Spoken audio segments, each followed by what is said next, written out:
देखो, अगर हम बड़े स्केल पे देखें तो मान लेते हैं 1 करोड़ की। अच्छा चलो, ज़्यादा बड़े स्केल पे नहीं देखते, दोबारा से 1 लाख की बात कर लेते हैं, क्योंकि फिर 1 करोड़ के ज़ीरो गिनते गिनते मसला बन जाएगा। 1 लाख की यार, चलो ठीक है, ये लोग कर ली बड़ी बात। $1 लाख की ना एक मशीन खरीदी फैक्ट्री के लिए। और अब ना वो मशीन जो है वो दिन के 1000 यूनिट बना रही है, उसका काम चल रहा है। उसके ना एक पार्ट में ख़राबी आ गई। ख़राबी से वो सही चल नहीं रही है, इलेक्ट्रिसिटी ज़्यादा कंज्यूम कर रही है या जो भी।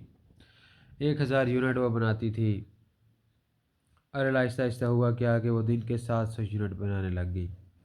सप्लाई में फ़र्क आ जाएगा ना, ज़ाहिर सी बात है। आपको लगेगा यार ये तो गलत है, क्या करोगे? पता चलता है यार उस पर $1000 का ख़र्चा आ रहा है। और जिस हिस्से में मसला आ रहा था ना मशीन के, 1000 वो यूनिट बना रहा था, अब कितने बना रहा है? 700। वो ठीक हो जाएगा। आप 1000 का ख़र्चा करते हो, और एट द एंड क्या करते हो? वो जो मशीनरी है वो दोबारा से 1000 यूनिट बनाने लग जाती है। अब अगर हम 1 मिनट के लिए मान लें कि जो $1 लाख की मशीन है, इसको अभी आप बेचना चाहो, जो 1000 यूनिट बना रही थी वो तो $1 लाख की बिकेगी। लेकिन जब वो ख़राब हुई, 700 यूनिट बनाने लग गई, ख़राबी हुई थी ना उसके अंदर। $1000 का हमने ख़र्चा किया तो ख़राबी ठीक हो गई। ख़राबी अभी ठीक नहीं हुई, हम बात करें वो 700 बना रही है 1000 के बजाय। अच्छा बताओ, कभी भी वो 1 लाख में बिकेगी? नहीं, वो कभी नहीं बिकेगी, क्योंकि यहाँ पर एक फॉल्ट आ गया है एसिड के अंदर। तो जब हमने $1000 का ख़र्चा किया और उस एसिड को $1 लाख की मशीन का जो एक मोटो था, एक उसका काम था, वो ये था 1000 यूनिट। जब वो 1000 यूनिट ही प्रोड्यूस नहीं करती तो वो $1 लाख वाली मशीन ही नहीं है। अब वो 700 प्रोड्यूस कर रही है, अब $1000 का खर्चा हुआ, दोबारा वो 1000 कर रही है। लिहाजा ये तो दोबारा से $1 लाख की वर्थ पर आ गई। ये जो एक्सपेंस हमने इस पे किया ना $1000 का, इसने इस 1 लाख वाली मशीनरी को कोई एफिशिएंसी नहीं बढ़ाई। उसने उस मशीनरी को कोई इजाफी चीज़ नहीं दी। वो मशीनरी तो 1000 यूनिट बनाने के काबिल थी, लेकिन वो तो ख़राब हो गई थी। उस इस खर्चे ने इस खराबी को दूर किया, और वो मशीनरी 1 लाख से ऊपर की नहीं बिकेगी, क्योंकि हमने उसकी एक खराबी दूर की है। वो ख़राब हो गई थी। तो इस जो चीज़ को मैंने अभी समझाया था, इसको बोलते हैं रेवेन्यू एक्सपेंस। और रेवेन्यू एक्सपेंस जो है वो एक्सपेंस है। रेवेन्यू एक्सपेंस एक्सपेंस है। सेम यही $1 लाख की मशीनरी जो 1000 यूनिट दिन के बनाती है, अब डिमांड हो गई है ज़्यादा। जब डिमांड हुई ज़्यादा तो ना हमने इस तरह सोचा कि नई मशीन तो अभी नहीं ख़रीद सकते, लेकिन 1000 यूनिट से काम नहीं बन रहा, बनाने ज़्यादा हैं। तो क्या किया, इसके कुछ पार्ट जो है ना वो अच्छी कंपनी से मंगवा लिए, या फिर इसके अंदर कुछ ऐसी चेंजेस की हमने इसे $1 लाख वाली मशीनरी के अंदर, कि अब ये ना 1000 के बजाय ना 1200 यूनिट बना रहा है। 1 लाख की खरीदी, बनाती कितनी थी? 1000। अब हमें लगा यार लोगों की ना डिमांड ज़्यादा है, तो हमने अच्छे पार्ट्स मंगवाए इसके कि दूसरी कंपनीज़ के, इसको चेंज किया और इसके अंदर बरल सेटिंग्स करवाई।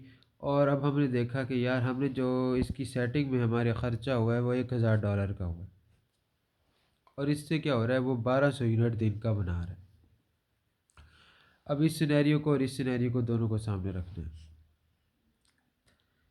अब देखो, अब अगर मैं आपको कहूँ कि आपने $1000 का ख़र्चा किया है इस पर मशीन पर जो 1000 यूनिट बना रही थी, और अब वो मशीन 1200 यूनिट बनाती है।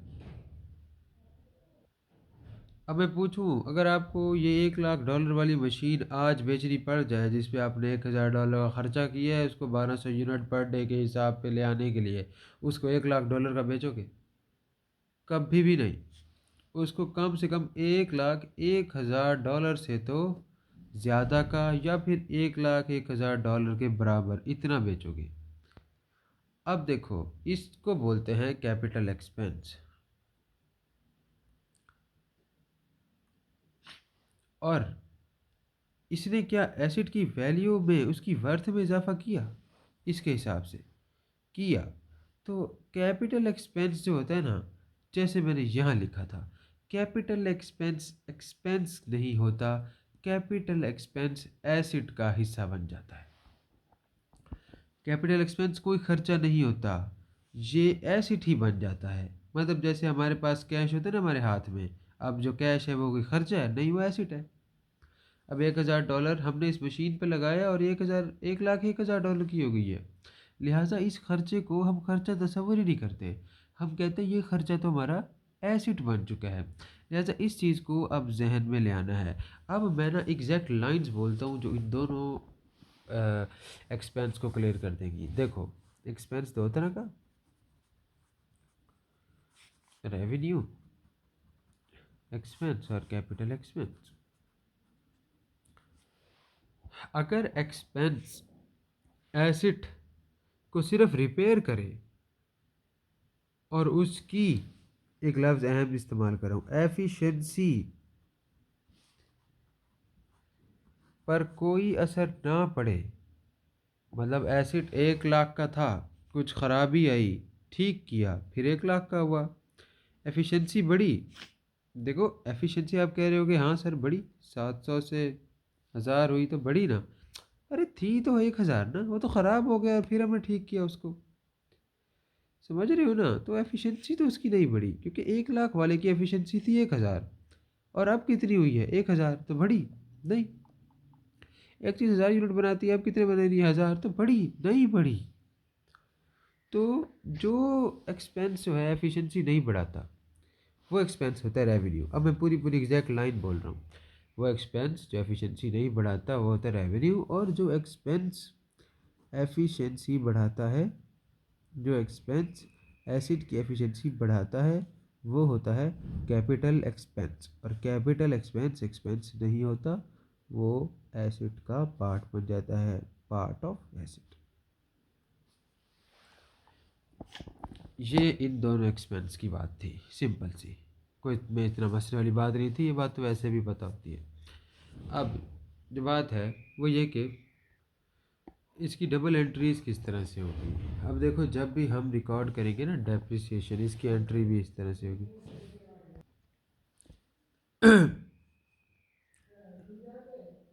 1 मिनट यार, वीडियो बना रहा हूँ। खैर, डेप्रिसिएशन एक्सपेंस,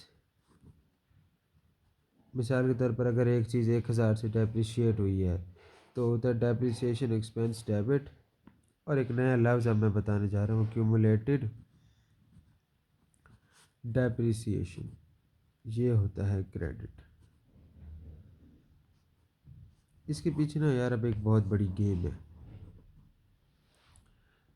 अच्छा, आप गेम को समझते हो तो चलो समझो, सर में दर्द हो तो ना समझना। डेप्रिसिएशन, अच्छा जब एक एसिड की वैल्यू कम होती है तो आपके अंदाज में उसकी डबल एंट्री क्या होनी चाहिए? हमें पता है यार, जब हम किसी से पैसे लेते हैं तो हम कैश क्रेडिट कर देते हैं, उस बंदे को डेबिट कर देते हैं।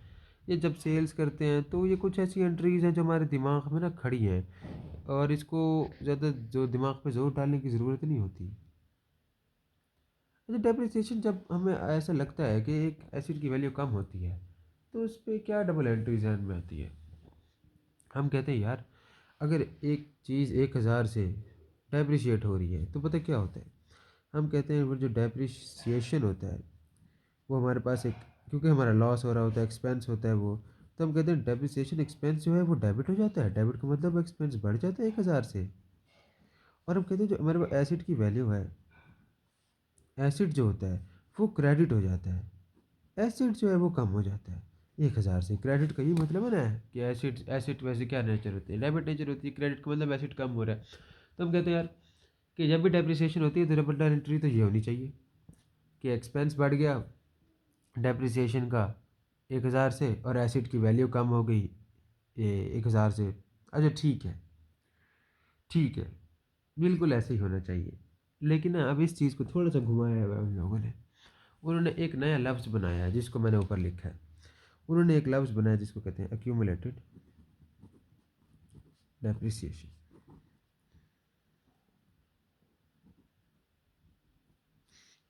एक्यूमुलेटेड डेप्रिसिएशन, इस चीज़ को समझना। एक्यूमुलेटेड डेप्रिसिएशन जिस तरह हमने पढ़ा था अलाउंस फॉर डाउटफुल डेट, ये भी वैसा ही है। एक्यूमुलेटेड डेप्रिसिएशन जो है ये भी कॉन्ट्रा एसिड है। कॉन्ट्रा एसिड है यानी एसिड का बिल्कुल उलट है। लेकिन इसमें और अलाउंस में बहुत ज़्यादा फ़र्क है। अलाउंस में क्योंकि ये कॉन्ट्रा एसिड है लेकिन ये है कॉन्ट्रा नॉन करंट एसिड। मतलब ये एसिड का उलट है लेकिन नॉन करंट एसिड का उलट है। और जो वो है अलाउंस है वो क्या होता है, वो करंट एसिड का उलट होता है क्योंकि डेप्रिसिएशन लगती नॉन करंट पे। तो नॉन करंट एसिड जो होते हैं उनका कॉन्ट्रा और उनका उलट, उसको क्या बोलते हैं, अक्यूमुलेटेड डेप्रिसिएशन। ये लफ्ज़ याद रख लो कि जो अक्यूमुलेटेड डेप्रिसिएशन होता है ये भी अलाउंस की तरह एक कॉन्ट्रा नेचर रखता है, एसिड के बिल्कुल ऑपोजिट नेचर रखता है। लेकिन ये जो अक्यूमुलेटेड डेप्रिसिएशन होता है ये कॉन्ट्रा नॉन करंट होता है क्योंकि डेप्रिसिएशन लगता ही नॉन करंट पर है। करंट पे तो डेप्रिसिएशन नहीं होता। और अलाउंस वाला जो है वो किस पर होता है, वो करंट का होता है। अब यहाँ सारी गेम देखना, ये चीज़ जो है ये एसिड के बिल्कुल उलट होती है। तो बताओ इसका बैलेंस क्या होगा, मतलब इसकी नेचर क्या होगी। एसिड की क्या होती है, डेबिट, तो इसकी क्या होगी, क्रेडिट। अब अगर वो कहते हैं कि एक डेप्रिसिएशन की एंट्री इस तरह होनी चाहिए थी कि डेप्रिसिएशन एक्सपेंस होना चाहिए था डेबिट, और हमारे पास एसिड कम हो जाता है तो हम कह देते हैं एसिड जो है वो हो रहा है क्रेडिट, क्योंकि एसिड जब कम होता है तो वो क्रेडिट होता है। वो कहते हैं अब क्या करो, डेप्रिसिएशन एक्सपेंस जो है उसको डेबिट करना है तो ठीक है कर दो यार, चलो 1000 से कर दिया। 1000 वैसे होता नहीं, बहुत ज़्यादा वैल्यू होती है। अब एसिड को कम करने के बजाय, एसिड को कम करने के बजाय क्यों ना उसकी उलट चीज़ को ज़्यादा कर दो। है ना थोड़ी अजीब सी बात। मैंने पहले कहा है अगर ये चीज़ ना ऐसे समझा रहा हूँ, मैं नहीं समझ रही तो बस ये याद कर लो। यकीन जानो समझने से बेहतर है ये याद कर लो, और याद करके समझते हो तो क्या ही बात है। वो कहते हैं यार एसिड को कम करने के बजाय क्यों ना एसिड की उलट चीज़ को ज़्यादा कर दें। कमाल की बात की है उन्होंने। एसिड को कम करने के बजाय एसिड की उलट चीज़ को ज़्यादा कर देते हैं। उसका भी एक फ़ायदा है ना, क्योंकि यार अब एसिड को कम करते रहेंगे क्यों ना एक अलग से अकाउंट बना देते हैं जो हमें बताता रहे कि एसिड कितना कम हो रहा है। अब देखो एक्यूमुलेटेड डेप्रिसिएशन को एसिड की जगह लिख रहा हूँ।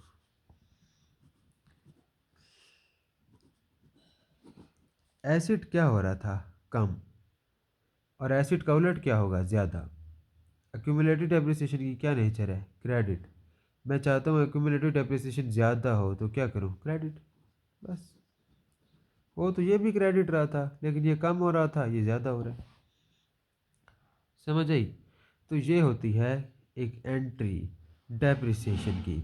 इसको इतना रट लो क्योंकि ये हर जगह है, आगे आने वाले हर चैप्टर में है, फाइनेंशियल स्टेटमेंट में है। सिर्फ ये दो लाइनें, depreciation expense debit, accumulated depreciation credit, इतनी ज़्यादा है पूरी अकाउंटिंग की बुक के अंदर ये डबल एंट्री जिसकी कोई हद नहीं है।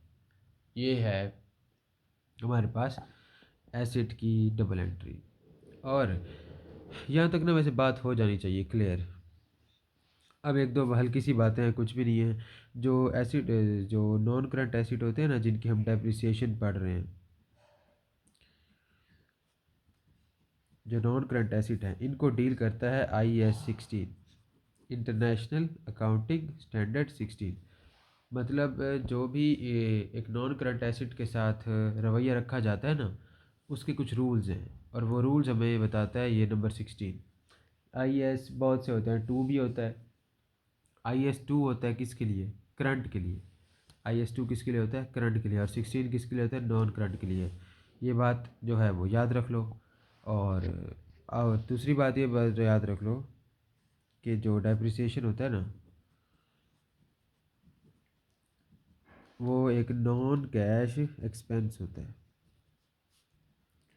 मतलब एक ऐसा खर्चा है जिसके अंदर हम पैसे दे नहीं रहे किसी को, क्योंकि जब हमारी एक एसिड की वैल्यू कम होती है, बज़ाहिर तो वो कम हो रहा है, एट द एंड हमें नुकसान होगा क्योंकि हमें पैसे कम मिलेंगे। लेकिन कोई ऐसा खर्चा तो नहीं है ना जिसमें हम किसी को पैसे दे रहे हो, किसी को पैसे दे रहे हो कुछ रिपेयरिंग के लिए या कुछ बैंक चार्जेस। तो इसलिए कहते हैं जो डेप्रिसिएशन है ना, ये नॉन कैश एक्सपेंस है। सिंपल चीज़ की बात है, नॉन कैश एक्सपेंस। तीसरी बात है जो मैंने यहाँ पर आपको बताई थी, वो यहाँ पे भी देख लो कि जो डेप्रिसिएशन है ना, मान लो 1 लाख की चीज़ है ना, और इस पर 40,000 डेप्रिसिएशन लगी, और वो अब बिक रही है कितने की? 60,000 की। तो इस 60,000 को बोलते हैं नेट बुक वैल्यू, या फिर इसको बोलते हैं रिटर्न डाउन वैल्यू, और इसको या बोलते हैं स्क्रैप वैल्यू। तीन नाम है इसके: net book value, return down value, scrap, ये भी है scrap value. Net book value, return down value, scrap value. मैंने जो इन 2 पेजों के अंदर बताया ना, यकीन जानो उसका एक एक डॉट भी रटना है।